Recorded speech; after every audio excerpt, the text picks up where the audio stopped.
Ladies and gentlemen, Tucker Diedrich.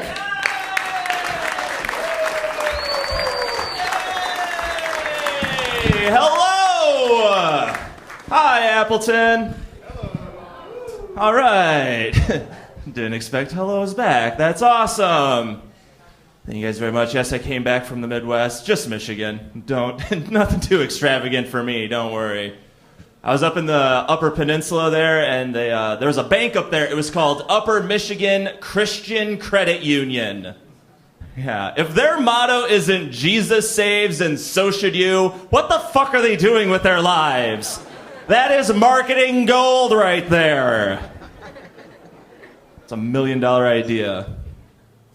Something interesting about the Christian Credit Union, most banks at the drive up, they have the pneumatic tubes, right? This place did not have that. At the Christian Credit Union, instead, they just had the teller reach out with one of those long-handled collection baskets, threw your money in there, they reeled it back in, you're on your way.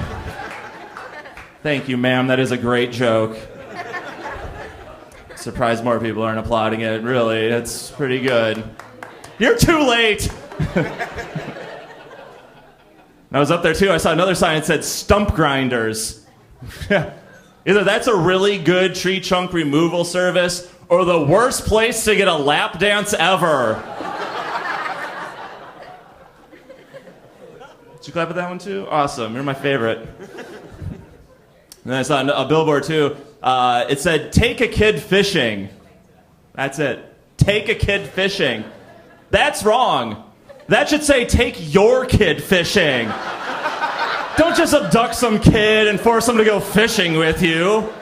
They'll be scared, you'll be arrested. And that kid's gonna be shitty at fishing. Because kids are the worst at everything, you guys. They're terrible. They're not good at anything. Hey, if you're allergic to peanuts, don't wear flip-flops to Texas Roadhouse. That is the adult version of the floor is lava right there.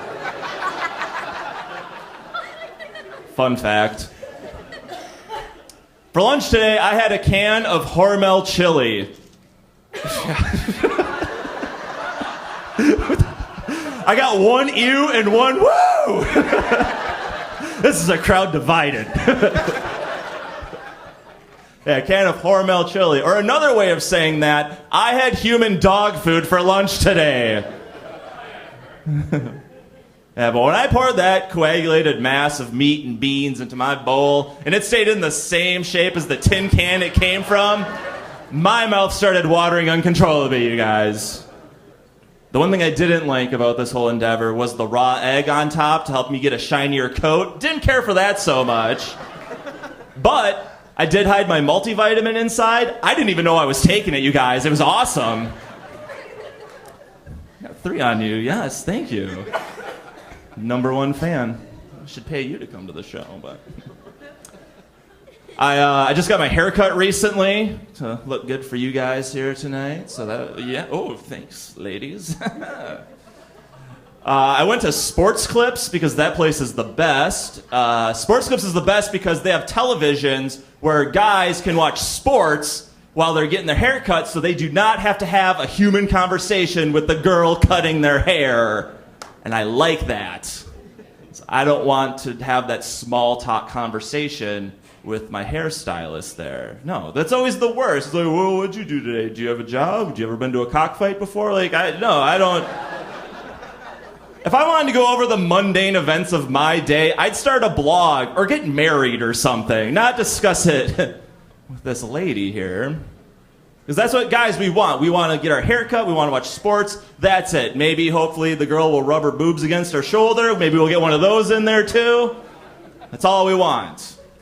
The only reason I'm there is because I can't do this on my own. I can't. So I'm willing to trust someone that graduated in the bottom half of the Central Wisconsin Academy of the Cosmetology and Bartending Arts to do it for me.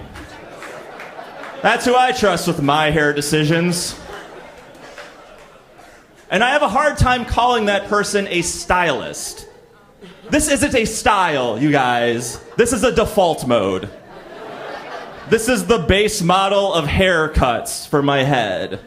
It's not like I rolled in there and they're like, well, what style can we get for you today? So like I'm saying, wee bowler. Can you make me look like a wee bowler? Apparently you're only getting these jokes. Or that joke. You guys are being fine. That's cool. You gonna be okay? You okay? All right, cool. Small talk is the worst sometimes. The worst place to like run into someone and have those small talk conversations is the grocery store. That is the absolute worst. If I see someone that I know at a grocery store and I think I might run into them and talk to them, I just leave. I don't want to deal with the anxiety of talking to somebody. And I think that's common practice. How many times have you been at a grocery store and you see a shopping cart in the middle of the aisle full of shit and no one within fucking 40 yards of that thing? As they saw someone they knew and they're like, shit, I don't want to talk to that person. I gotta leave. I don't even have time to buy this shit. I gotta go. I gotta go right now. Because if you run into that person and you talk to them, have a little conversation, guaranteed you run into that person 4 or 5 more times while you're there. And it's always awkward because you can't just start ignoring them all of a sudden. You have to say something stupid. You pass by them, it's like, well, you can't have spaghetti without garlic bread. I don't know. Popsicles. What? I mean, you can't do that. You have to break the ice again, and it sucks. And if you do run into someone, you just judge them on what they're buying, too, and, you know, that's all that happens. And I get self-conscious because I'm not buying the right things. I ran into a girl I knew from college, and she was, like, in really good shape, and we're talking everything, and I'm just staring in her cart, and, like, she had 90% of the produce department in there. Everything that was actually in a package said gluten-free on it. So she had her life together, you guys. And then I realized what's in my cart, and I had 15 frozen pizzas and a case of Beast Light. And I was in the checkout line. That was all I was there for. I'm sure she was really pissed I didn't ask her for her number, you know. Oh, let's get some drinks. You gotta be careful, too, because if you do run into somebody, or if you try to avoid somebody at the store, they might come back at you, and they might be like, hey, did I see you at the store? No, that wasn't me. No, I don't even buy groceries. What are you talking about? No, I saw you. You were at the store. Look, Mom, it wasn't me, all right? This is not a good start to our Easter Sunday. All right. No, I wouldn't do that to my mom. I love my mom. My dad, yeah, I'd do that to my dad. He's a dick. All right. He's not. No, my mom. No, my dad's a cool guy, actually. You know, he's really cool. I'm from Wisconsin originally. I was up there visiting him recently. He has a fingerprint lock for the front door of his house. Like we all do, right? Fucking fingerprint lock. He lives in northwestern Wisconsin. I don't know who's stealing shit up there. It doesn't make any sense because everyone up there, just like most of Wisconsin, everyone is super nice to everyone. And who's going to steal stuff? You have to be nice to people wherever you live in Wisconsin because most of the people that you live with are on the volunteer fire department. And if you're not nice to them, your fucking house is going to burn down. If there's a fire tonight, half the crowd leaves. Like, that's how it works. Yeah, so for some reason, fingerprint lock front door of his house. I was up there one time, I got locked out. So I had to use the spare severed finger that was hidden underneath the doormat to get inside. Yeah.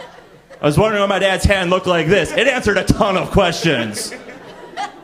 Thought he was just giving me the shocker or something. Didn't know you knew that, Dad. All right. My dad's one of those guys, he's like really handy, he likes doing the projects around the house and is in the garage and everything. He spent 2 months building an outhouse for his hunting land. Yeah, that's a normal thing too, right? 2 months.